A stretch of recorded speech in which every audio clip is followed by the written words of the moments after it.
Ladies and gentlemen, welcome to the most awesomest gaming things of 2016. Or the best things in gaming of the year 2016. I still have no idea what to call this. This is the final show of the year.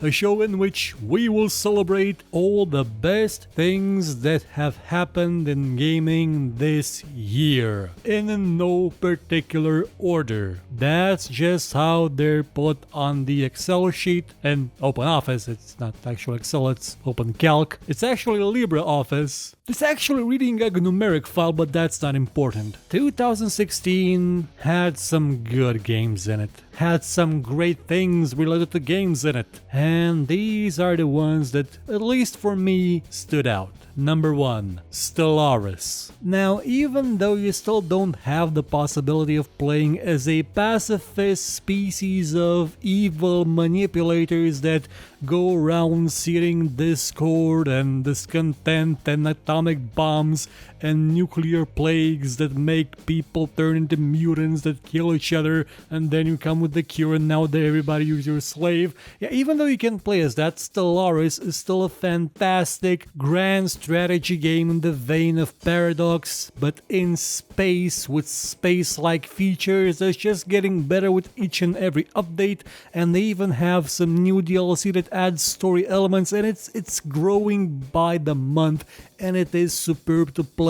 I just wish I had more time for it, and it had the whole we're actually evil schemers that lurk in the shadows of every fallen empire element to it. Number 2, Overwatch. This is my jam. I haven't felt this excited for a multiplayer game, a team-based one I mean, since Team Fortress 2. This is my Team Fortress 3, the one I never got because Valve sort of started just making hats and now gloves for CSGO.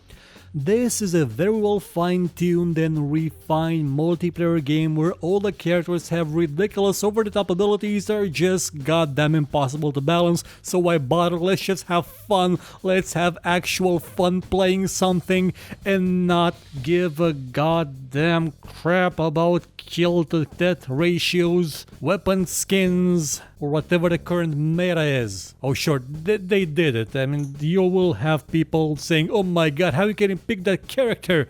It's not in the meta, but screw them all to hell. Overwatch is fun to play. It's the most fun I've had in multiplayer since Assassin's Creed Brotherhood. Now it could use a few more objective-based game modes and maybe for it to cost $30, not 45 euros, but those things will be fixed in time. Number 3, Hitman. When I heard they were gonna make Hitman an episode of the game, I was a bit skeptical, but you know what, it kinda worked. Each and every new map was amazingly better than the last one, and gotta say, I was amazed. Sapienza was enough to just blow me over. That map was superb, and the way they do missions in these maps with the targets thing, the elusive ones, they change things, they make things happen at night, they make things happen at day, in different conditions, different situations. This game still has some issues when it comes to the way the controls work. They're kind of a bit too quick-timey and not as well defined as they were in Blood Money, but the maps themselves, they make this game worthwhile. They make this game a must-buy. Even if you're just getting the Paris map, that's what, $7 now? Try it, because you will not regret it. Or just get Blood Money as well, it's cheaper and it's a fantastic game.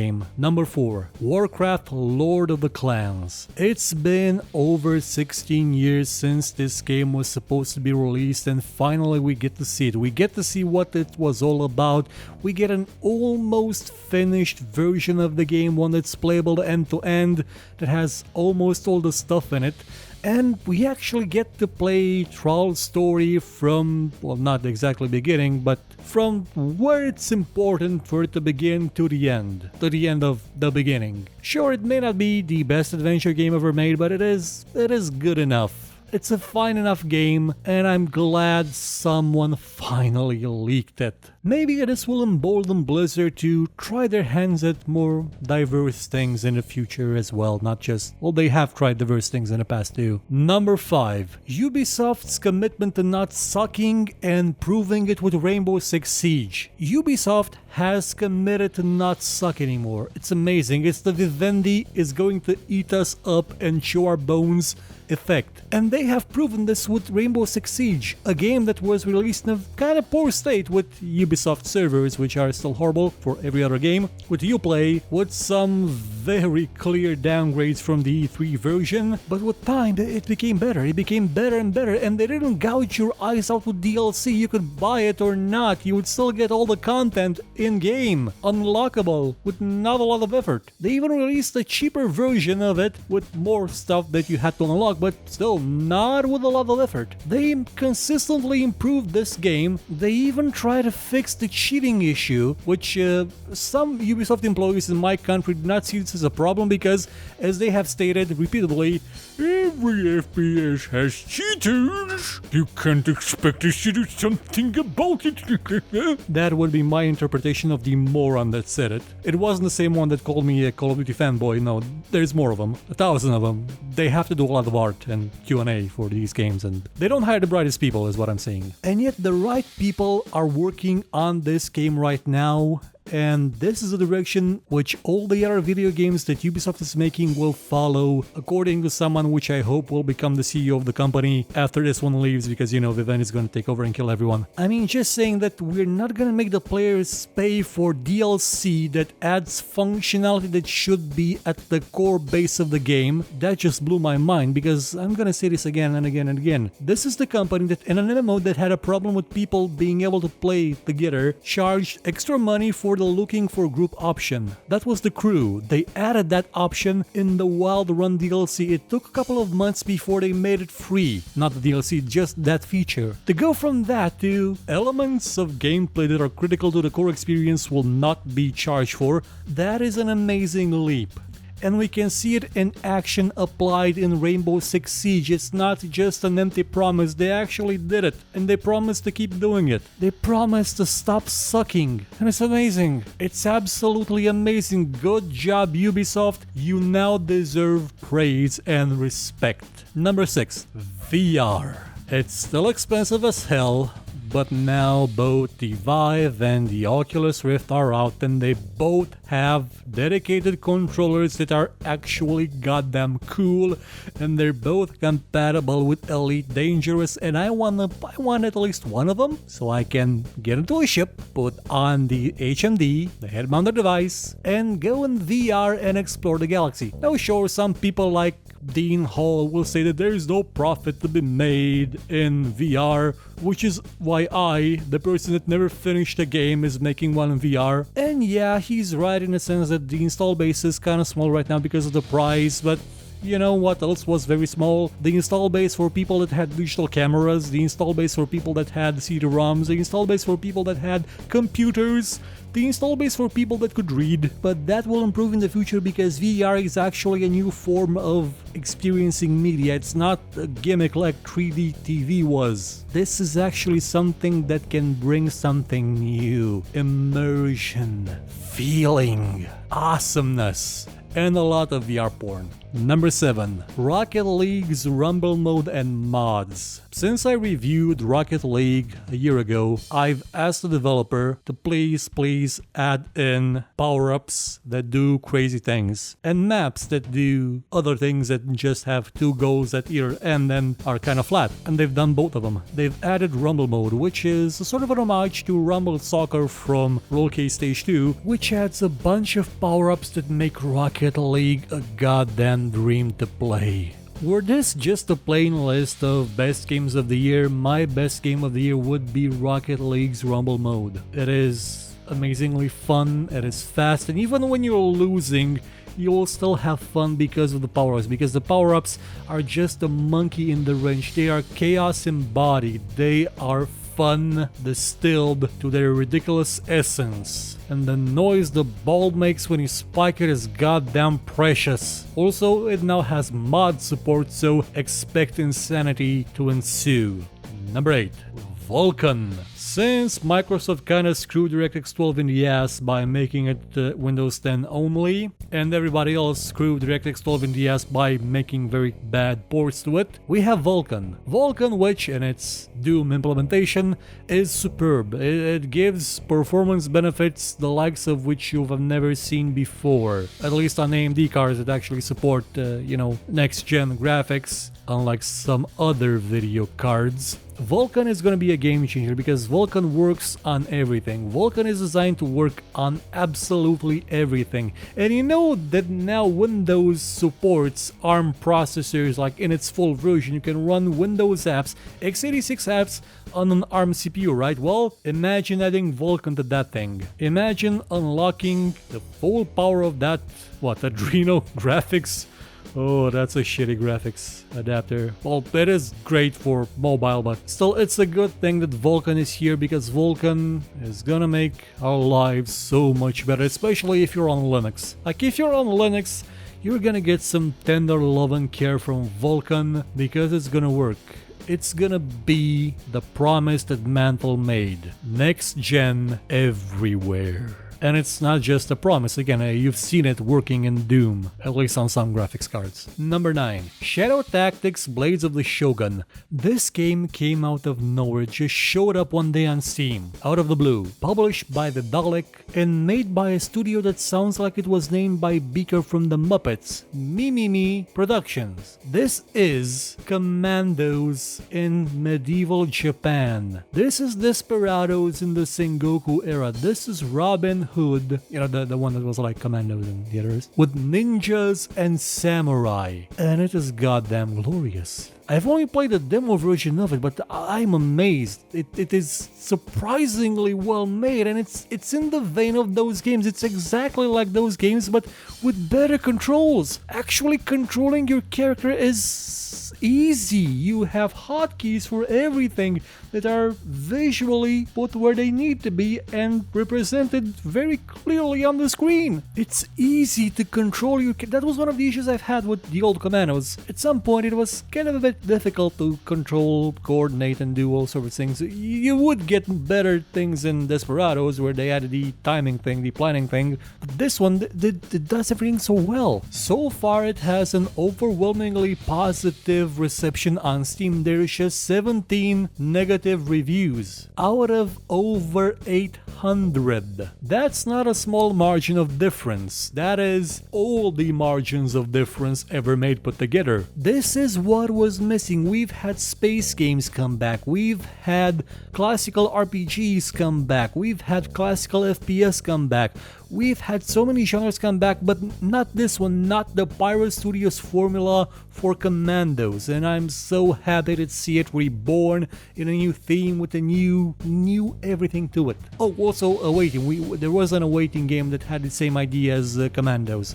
Had a poster with it. The game was okay. Number 10. Mech Warrior 5 was announced. Now, I'm a big fan of Mech Warrior Online. I play it as often as I can. I'm mostly okay with the changes they've made to the rule set. They made it about as good as they can make it with the limitations they have from CryEngine and with it being a multiplayer game. But sometimes I just want to play by myself and not have to deal with teammates, lag, coordinating with other teammates, humans in general. So when they announced this, I was just so happy. Mech Warrior 5 Mercenaries, you're gonna start out with your crummy, beaten up Shadowhawk, and over the course of 40 years or some such, you're gonna build up one of the deadliest forces in the galaxy. A mercenary force that will fight up until the invasion of the clans, and they'll probably continue with the invasion and expansion or something, and you will absolutely own everything in the galaxy, not just by fighting things. You'll also be managing things. You'll have an economical portion of the game. You will not be able to customize mechs in detail tell you just buy variants, and I'm okay with that. I am absolutely okay with that. It will make individual variants of the mech to be more valuable, more important. So maybe a bit of a tinkering wouldn't hurt, and you'll get the kind of freedom to gallivant around the galaxy that you haven't had in the series since the first one. I'm excited for this, especially since they're making it on Unreal 4 and not CryEngine, because CryEngine does not into physics that well. Also, Crytek itself is kind of not paying its employees and is gonna go bankrupt by the end of the year probably. So yeah, Mech Warrior 5 is gonna come out in 2 years. There's a lot of time left, so I'm so excited to see it not suck. Currently, I'm just excited that it was announced. We'll see if it'll suck or not. I hope it will. Number 11. EVE Online going free to play. Oh my god, I did not see that coming. This year, I mean. I saw it coming a couple of years ago, but then I forgot about it. I'm amazed it took this long. World of Warcraft had a free-to-play version before EVE. And frankly, EVE Online is the one that needed it the most, because those free-to-play players, those are useful cannon fodder in the game for the corps, for the other players, for the people that play this like a goddamn job and should absolutely get a social life. It is a fine game for those people that enjoy this breed of MMO space game that's more akin to a farming simulator than anything else. It's a superb game for stories. Like, if you want stories that are player driven, player created, and player acted out, improvised, this is a superb game to get into. The community may have its issues sometimes with taking this game way too seriously, but for the most part it's a very interesting game to play. One which I have not touched in about 8 years, so my name is now Caldari Citizen number 48652378891, and I'm okay with it. I've accepted that as my new identity. Also, I have no idea how to play it anymore in terms of what you actually do apart from getting missions to kill pirates and mining. Lots and lots of mining. Number 12. Everybody using CSGO betting sites getting their asses handed to them by Valve. That was a bit of a mouthful, but I'm happy that Valve, after being pushed around a bit by certain gaming commissions, is actively trying to discourage people from betting with CSGO items, Dota items, and all other sorts of items. It's been a long time coming because, frankly, the kind of people that were attracted to CSGO by betting, by, oh my god, I have a knife now, I'm gonna be so rich, if I sell it to someone else who's gonna buy it for lower for me, and then sell it higher, so they'll be rich. Yeah, the kind of speculators and 10-year-olds that see this as their future career, I'm glad this is stopping. I'm glad this is coming to an end. I'm glad that this is finally almost over. Oh, they added gloves. Okay, so it's not over, but at least the betting is gone. So you cannot bet anymore. The people that were making money out on YouTube off betting are not allowed to do this anymore at all, or on Twitch, they're not allowed to do it. A few of them were encouraged to visit the police. A couple of them, the ones from FIFA, because this affects FIFA as well, were visited by the police and were thrown in jail, I believe, for a while at least. But all in all, it's a good thing. It's almost like Valve and the authorities and developers suddenly realized, oh my god, these assholes are getting kids hooked on gambling. We should stop them. And they finally did. Number 13. Doom. Now, I've tried to play the beta, but because I had this Steam family sharing on, I could not actually play the multiplayer beta at all. It didn't work. But I have played the single player demo and it was fantastic. This is Doom. Like, this is what I see when I think about Doom. This is how I see Doom, the old one, how I saw it in the old days, how I imagined it in the old days after I played it. With better graphics, a lot of violence, and fun gameplay. Gameplay that keeps you moving, that keeps you going. That it's not about you hiding behind a barrel or moving slowly with a flashlight in the darkness. No, it's about shooting Satan in the balls with a rocket launcher and a shotgun and then punching out his dick.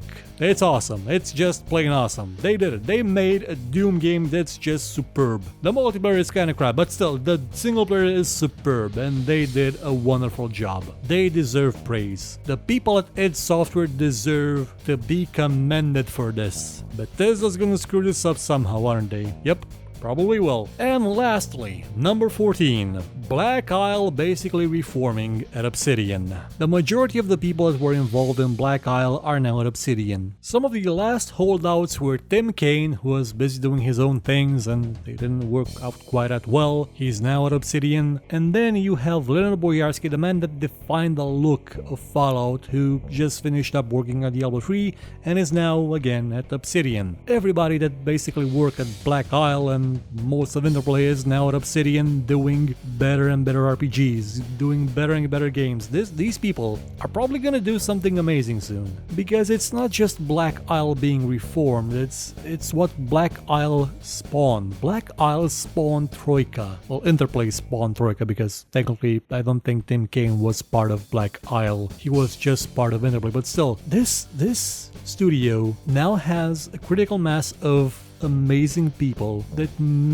just may be able to out RPG Arcanum of Steamworks and Magic Obscura. That's the kind of game I want them to make. If they can make a game with a world that's similar to that one, but improved upon, with gameplay massively improved upon in terms of combat, they could just churn out the best RPG ever made. It's sort of like having a lot of clever physicists in a room and then suddenly seeing that they're making a nuclear bomb. It's sort of the same thing, only less menacing and horrifying. So I'm really looking forward to see what Obsidian is gonna come up with in the next couple of years, because it's probably gonna be superb. And that would be it. I listed 14 good things for 2016 because I only had 13 bad things, so there's one more good thing over the bad things. So this year ended up quite nicely, I would say. So in closing, what are your best things about gaming for this year? What are your worst things about gaming this year? What was your experience for gaming in this year? Share your experience in the comments. And I'll see you next year. Or so I hope. Goodbye. Merry Christmas, Happy Hanukkah, I don't know what to say about Kwanzaa, Feliz Navidad, Happy New Year, and La mulți ani tuturor. Thank you for watching this show. If you enjoyed it, please consider watching some of our other videos and maybe sharing them or giving a thumbs up if you feel like it. And if you really liked what you saw, please check out our Patreon page. For just $1 a month, you could help us make much better shows and get some rewards in the process. Or you could consider buying my book called Tale of Doom. Volume 1 is out now and available for just $2. And as always, if you thought it was horrible, you know where to find me and complain about it.